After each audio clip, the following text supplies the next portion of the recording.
শুভ সকাল। আজ বাংলা ২১ ফাল্গুন ১৪২৫ বসন্তকাল, ইংরেজি ৫ মার্চ ২০১৯ মঙ্গলবার। ২১ টেলিভিশনের সকালের সরাসরি আয়োজন ২১ সকালে আপনাদের সঙ্গে আছি আমি লাবণ্য।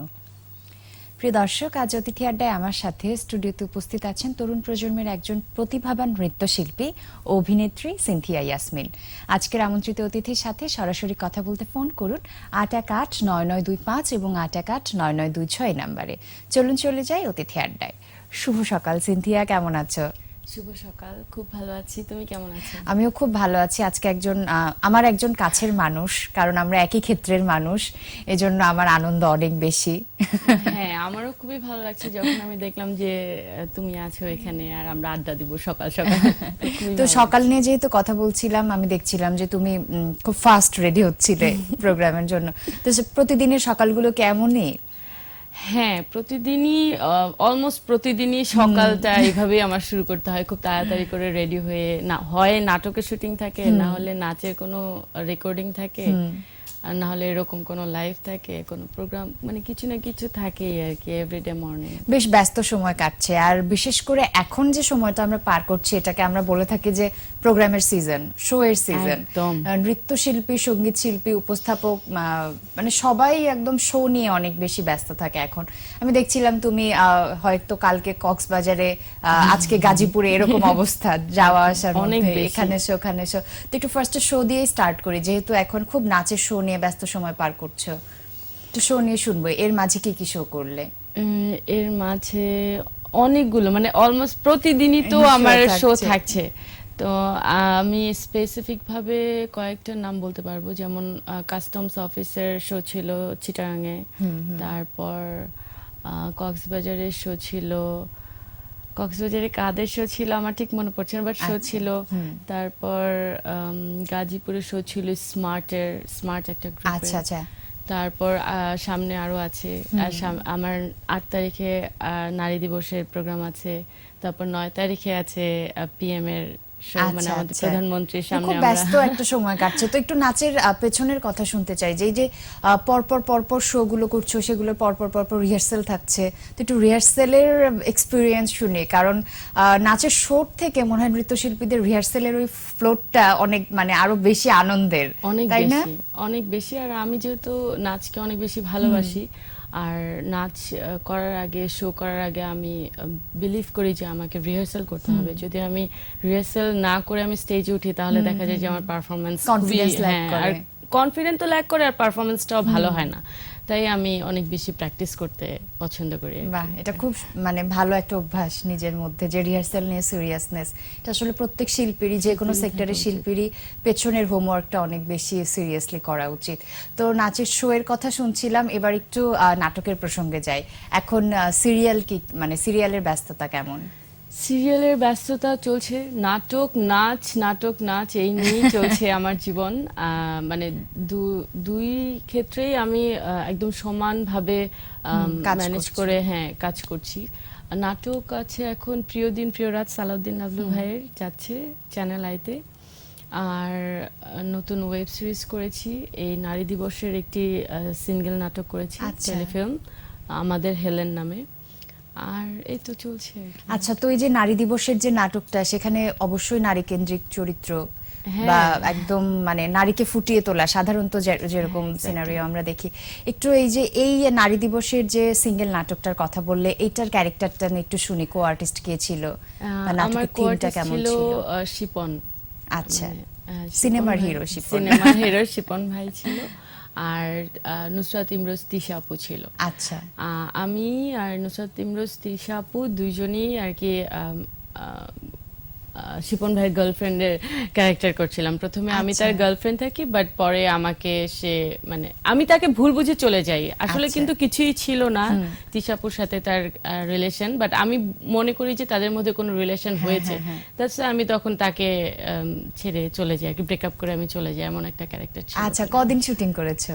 ওইটার 2 দিন শুটিং হয়েছে। 2 দিনে একটা নাটক। কোথায় কোথায় শুটিং করলে? ওইটা শুটিং হয়েছে উত্তরায়, বনানীতে। আমার ঢাকার ছিল ভেতরেই উত্তরা, হ্যাঁ হয়েছে। ঢাকার ভিতরেই আচ্ছা, তো আমরা অপেক্ষায় থাকলাম, নারী দিবসে নিশ্চয় অন এয়ার জি। হবে। আর প্রিয় দিন প্রিয় রাত, এটার সাথে তো তোমার এঙ্গেজমেন্ট বহু দিনের, তো এইটার ক্যারেক্টার, এটার এখন কি অবস্থা, এটা নিয়ে একটু শুনবো। এটা অলমোস্ট শেষের দিকে একদম। আচ্ছা, এখন। শুটিং কি শেষ হয়ে শুটিং- গেছে না না, নাকি শেষ চলছে হয়নি, এখনো? চলছে মনে হয় এই মাস অথবা আগামী মাসে আর কি শেষ হবে। আচ্ছা, এরকম এই একটা নাটকটার ধারণা জন্যই করা কি কুষ্টিয়া যেতে হয়? হ্যাঁ, কুষ্টিয়া যেতে কুষ্টিয়া হয়। গিয়ে মানে নাটকের তারপরে শুটিং শুটিং করা, এটা করে একটা তারপরে মানে বড় হ্যাঁ। ব্যাপার। আর কুষ্টিয়া গেলে দেখা যায় যে 2-3 দিনের জন্যই ওখানে থেকে শুটিং করে তারপরে আবার ফিরতে হয় ঢাকায়। 2-3 দিনে সাধারণত কটা পর্ব কভার হয় যখন তুমি যাচ্ছ? এটা তো আমাদের আসলে ওরকম স্ক্রিপ্ট ওয়াইজ হয়। আমি যখন যাচ্ছি তখন হয়তো আমার যেই পর্বগুলো হয় সেখানে 2-3-4-5 পর্বের মতো কমপ্লিট আচ্ছা করে তারপর আসি। আচ্ছা আচ্ছা, বেশ। তো ওই ক্যারেক্টারটা নিয়ে একটু শুনি, এখন ক্যারেক্টার কোন পর্যায়ে আছে? কারণ ওইটা সিরিয়ালে তো আসলে- অনেক দিন ধরে একটা ক্যারেক্টারকেই অনেক ওঠা নামা, তার জীবনের হ্যাঁ, অনেক স্ট্রাগল দেখানো হয়। struggle দেখানো হয়। এখন মানে প্রিয় দিন প্রিয় রাতের সিনথিয়ার একটু গল্প শুনি। এতদিন তো খুব বেশি মানে ফান লাভিং ভাবি হিসেবে আমি ছিলাম হ্যাঁ। ওদের ওখানে। তো আমার স্বামী থাকতো বিদেশ আর আমি থাকতাম দেবরের সাথে। এখন যেটা আসছে আগামীতে কি আসছে ওটা আমি দর্শকদেরকে আমার মনে হয় যে না বলেই বেটার। আচ্ছা। তারা দেখছে, তারা খুব ভালোভাবেই দেখছে এবং তাদের ভালো লাগছে, আমি যেটা বুঝতে পারছি আর কি, response পাচ্ছ রেসপন্স যেরকম। পাচ্ছি খুব ভালোই। তো বাট আগামীতে দেখাচ্ছে যে আমার দেবরের সাথে আমার আর কি বিয়ে ঠিক হয়, আমার স্বামী মারা যায়, এরকম একটা সিন আচ্ছা, আছে সামনে। ক্রাইসিস দেখতে হ্যাঁ, পাবো। আরো fun loving অনেক character-টা। অনেক মজার স্টোরি আছে সামনে, মানে আচ্ছা। আগামী পর্বগুলোতে না, আমরা আসছে। অপেক্ষায় থাকি, আমরা দেখে নেব হ্যাঁ। স্ক্রিনে। তো এই নাটকটার কাজ তো শুনলাম, এক্সপিরিয়েন্সও শুনলাম, আরেকটু এক্সপিরিয়েন্স জানবো। বিরতির সময় চলে এসেছি, কারণ তোমার নাচের গল্প আমি তো জানি অলমোস্ট। আমাদের গল্প কিন্তু শেষ হবে না, কিন্তু আমরা বিরতিটা আমরা বিরতি নিয়ে নিই। প্রিয় দর্শক, নিয়ে নিচ্ছি ছোট্ট একটা বিরতি, খুব তাড়াতাড়ি ফিরে আসবো, আমাদের সঙ্গেই থাকুন।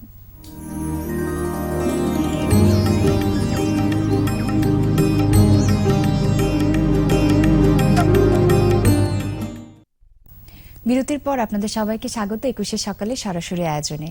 এই মুহূর্তে আমার সাথে স্টুডিওতে উপস্থিত আছেন আমাদের সবার প্রিয় নৃত্যশিল্পী ও অভিনেত্রী সিনথিয়া ইয়াসমিন। আপনারা ফোনের মাধ্যমে আমাদের সাথে সরাসরি কথা বলতে ফোন করুন 88-9925 এবং 88-9926 নাম্বারে। চলুন ফিরে যাই অতিথির কাছে। স্বাগত আরো একবার সিনথিয়া, বিরতির পরে। বিরতিতে যাবার আগে শুরুতে নাচের কথা বলে নাটক প্রসঙ্গে আমরা চলে এসেছিলাম। তো নারী দিবসের নাটকের কথা শুনলাম, প্রিয় দিন প্রিয় রাতের কথা শুনলাম। এখন আমি যতদূর জানি সামনে একটা ওয়েব সিরিজ আসছে তোমার, লাটিম। নামটা খুব ইন্টারেস্টিং, একটু লাটিমের গল্প বলো আমাদেরকে। লাটিম অনেক ইন্টারেস্টিং, আর সব থেকে বড় কথা হচ্ছে যে ওয়েব সিরিজে আমি কখনো কাজ করিনি। আচ্ছা। এটা আমার জন্য প্রথম ওয়েব সিরিজ। তো এটা পরিচালনায় আছে নিলয় আলমগীর, আর এটা স্টোরিটা অনেক ইন্টারেস্টিং এবং একটা গ্রামের কাহিনী নিয়ে, গ্রামের জমি জমা নিয়ে ঝামেলা হয় আমার বাবার সাথে, আমার ফুপুর। তো ওই বিষয়গুলোই আর কি নাটকটায় তুলে ধরা হয়েছে। আচ্ছা, মানে ভালো লাগবে ক্যারেক্টারে দর্শকদের। বেশ ওঠানামা আছে, হ্যাঁ, ক্যারেক্টারের character-এ অনেক ক্রাইসিস আছে। একটু শুনবো যে কো আর্টিস্ট কে ছিল, আর শুটিং কোথায় কোথায় করেছো? গ্রামের কথা শুনছিলাম, যেহেতু নিশ্চয়ই সেখানেও শুটিং করতে বেশ কষ্ট হয়েছে। খুব বেশি কষ্ট হয়নি, কারণ আমি কষ্ট মানে বরাবরই গ্রামে যেতে যে হ্যাঁ, একটা গ্রামে যেতে হয়। যাতায়াত, আর গ্রাম একটু বলতে আমরা set পুবাইলে করা শুটিং নিজেকে। করেছি, আমার কো আর্টিস্ট ছিল নিলয় আলমগীর। আচ্ছা। আর গ্রামের বিভিন্ন লোকেশনে আর কি, যেমন ধানক্ষেত, তারপর রাস্তা, অনেক আচ্ছা। সুন্দর সুন্দর লোকেশনে শুটিং তো হয়েছে। এর আগেও তো তোমার নিলয় ভাইয়ের সাথে মানে কাজ করার কাজ এক্সপিরিয়েন্স হয়েছে। আছে, অ্যাজ আ ডিরেক্টর এক্সপিরিয়েন্সটা কেমন ছিল আমাদেরকে একটু বলো। মানে কো আর্টিস্ট হিসেবে একরকম নিলয় আলমগীর, আর ডিরেক্টর হিসেবে অবশ্যই অন্যরকম। কারণ যখন দেখছি যে ডিরেকশন দিচ্ছে তখন আমরা একটু সামনে যেতে পারছিলাম না, মানে আচ্ছা। অলওয়েজ একটা ভয়ের মধ্যে থাকতে হয় যে এখন বুঝি একটু একটা ছবি তুলতে চাবো, ভাইয়া চিৎকার দিয়ে উঠবে, রাগ করে উঠবে। তাই মানে ওই জায়গাটা থেকে একটু আতঙ্কে থাকতাম যে এখন মনে হয় রেগে যাচ্ছে, বা এখন মনে হয় আচ্ছা, তো পরের এর আগে scene কেমন চেহারাটাকে হবে। আগে দেখেছো যখন কো আর্টিস্ট হিসেবে দেখেছো, না, না মাঝে মাঝে- ডিরেক্টর হিসেবে একদম নতুন ভাবে তুমি মানে না, আবিষ্কার কিন্তু করলে অনেক তাকে? Fun loving Niloy Alamgir. কারণ নিলয় সবসময় অনেক সাপোর্ট করেছে। যখন আমি সোনার পাখি রূপার পাখিতে ছিলাম তখন তো আমার মাত্র শুরু, তো ওই সময়টাতে আমাকে যেভাবে সাপোর্ট করেছে এবং আমাকে শিখিয়েছে অ্যাক্টিংটা, মানে আচ্ছা। আমাকে ধরে ধরে বলে দিত যে এইভাবে বলবা ওভাবে বলবা। শেখার অনেক কিছুই আছে নিলয় আলমগীরের কাছ থেকে আসলে। বাহ, তো যেহেতু আমরা সেই প্রথম দিকে চলেই গেলাম কথা প্রসঙ্গে, একটু মানে পিছনের দিকে যাই, যে তোমাকে আমরা সেরা নাচিয়েতে দেখেছি যেখানে তুমি ফার্স্ট রানার আপ Runner-up হয়েছিলে। ছিলাম। তো তারপরে নৃত্যশিল্পী থেকে অভিনয়ের সাথে তোমার এই যে বন্ডিংটা, একটা সখ্যতা গড়ে উঠলো, এখন এসে তুমি সমানভাবে অভিনয় এবং মানে নাচে সময় দিচ্ছ, একেবারে মানে প্যারালালি চলছে দুটো। অভিনয়ের সাথে তোমার মানে এই সখ্যতাটা গড়ে উঠলো কিভাবে সেরা নাচিয়ে থেকে বের হওয়ার পরে? আমি তো সেনাচির আগে কখনোই আমি অভিনয় করিনি। সেনাচির পরে যখন আমি এই সুযোগটা পেলাম, স্ক্রিনের সামনে গেলাম যে আমাকে অভিনয় করতে হবে, নাটক সুযোগটা করতে কে হবে। করে দিল?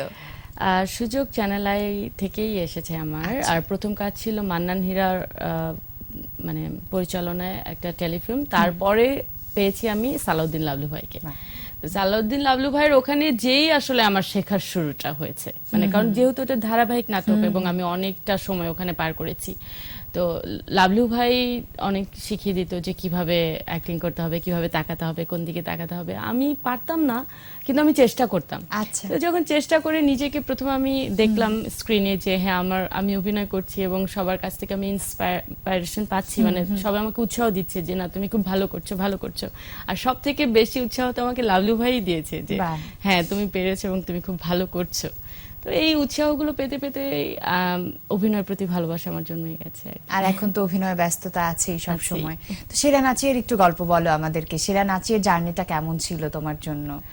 সেরা নাচিয়ে জার্নি আমি এর আগেও অনেক মানে ওই ইন্টারভিউতে সেরা আমি নাচিয়ে বলেছি। থেকে আমরা সিনথিয়াকে আবিষ্কার হ্যাঁ। করেছি, তো ওই টপিকটা আসলে বাদ দেওয়াই দেওয়া যায় না। হ্যাঁ, সেরানাচিয়েতে তো আমার 5 মাস ক্যাম্পে ছিল, মানে টোটালি একদম আউট অফ দ্য ওয়ার্ল্ড ছিলাম আমি, just only the camp and নাচ, মানে আচ্ছা। শুধু নাচ নিয়েই ব্যস্ত ছিলাম। ওই সময়টাতে অনেক বিদেশি কোরিওগ্রাফারদেরকে পেয়েছি, ইন্টারন্যাশনাল অনেক কোরিওগ্রাফার্স এসেছে আমাদেরকে ট্রেন করতে।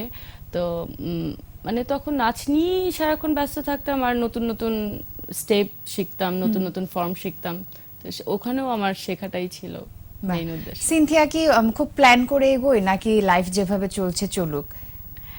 আমি আসলে প্ল্যান করার ওরকম সময় পাই না, লাইফ আচ্ছা। যেভাবে চলছে আসলে সেভাবেই আমি চলতে দিচ্ছি এটা আমি কেন জীবনকে। জিজ্ঞাসা করলাম, আমি ভাবছিলাম যে নাচ নিয়ে সিনথিয়ার মানে ফিউচার প্ল্যানিংটা কি, সে মানে কি করতে চায়? এখন তো শোজ নিয়ে সময় কাটছে, কিন্তু আলটিমেটলি তো একটা ডেস্টিনেশন দরকার হয়। অবশ্যই, একটা আমি এর নাচের আগেও স্কুল বলেছি, বা এখনো কিছু নিয়ে বলছি, স্বপ্ন নাচ আছে নিয়ে কিনা? নাচ নিয়ে আমার পরিকল্পনা আছে। আমি অলরেডি নাচ নিয়ে কোরিওগ্রাফ করেছি এবং আমার কোরিওগ্রাফি তাইওয়ান ইউনিভার্সিটিতে আমি প্রেজেন্ট করতে পেরেছি। আচ্ছা।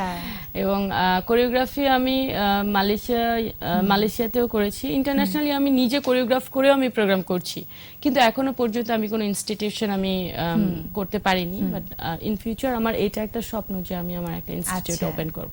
ফার্স্ট কোরিওগ্রাফি যেদিন ছিল বা যে শোটা ছিল সেদিনের একটু এক্সপিরিয়েন্স বলো আমাদেরকে, যে প্রথম যখন শুরু করলে তারপরে তো মনে হয় যে আচ্ছা আমি করছি এটা নিয়ে, এটার সাথে একটু হ্যাবিচুয়েটেড হয়ে যাওয়া, কিন্তু পারফর্মারের যে রোলটা প্লে করা আর কোরিওগ্রাফারের রোলটা প্লে করা কিন্তু ডিফারেন্ট।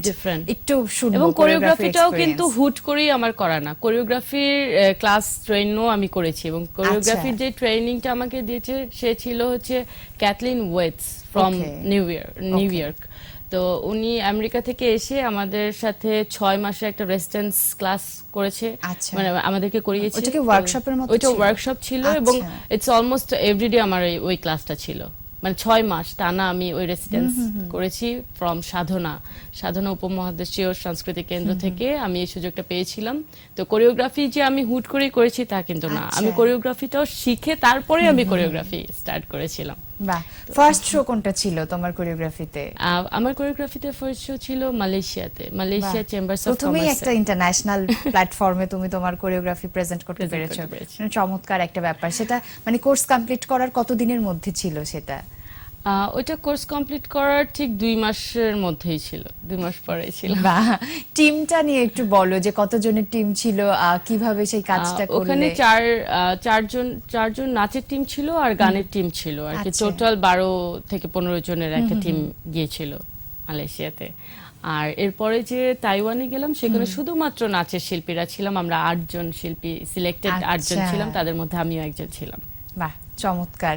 আর তুমি কোরিওগ্রাফি নিয়েও এগিয়ে যাও, আমরা সবসময় মানে তোমার জন্য শুভ কামনা জানাই। Thank কথা you. বলতে বলতে আয়োজনের একদম শেষ প্রান্তে কখন চলে আসলাম আমি নিজেও জানি না। ওই যে যেটা হয় কিন্তু আমাদের প্রথমে গল্প কিন্তু শেষ হলো না। এমনটাই আসলে হয়। তো বিদায় নিয়ে নিতে হবে নিয়ম অনুযায়ী। তুমি যদি তোমার দর্শক এবং ভক্তদের উদ্দেশ্যে কিছু বলো।